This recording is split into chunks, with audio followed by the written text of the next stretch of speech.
Samunana ngibingelele namkelele channel Maswiti Media Production. Mangabe yaqala ukufika, cela wenze iqiniso lokuthi uyacofa subscribe maqedwe kwale video, shawo like bese ke uyakhomenta kulolu daba namhlanje. Wenganza kwethu iya ngokuya ilokhu ke inyuke njalo indaba yokubulawa kuka-AKA kanye ke nomngani wakhe uTibz le eThekwini. Inyuka kanjani na indaba yokubulawa kuka-AKA?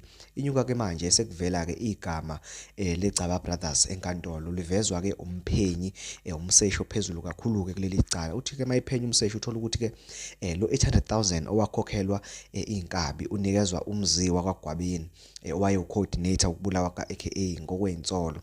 Kuthiwa ke lo 800,000 wasuka kuphi na?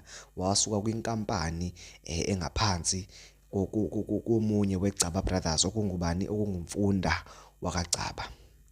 Kuthiwa ke 800,000 wasuka kumfunda wakaCaba wabheka kumzi wakwaGwabini. Wathi uma sufika umzi waseke esewusabalalisa ke kuzo zonke ke lezi inkabi ezisoleka ngokubulala uAKA.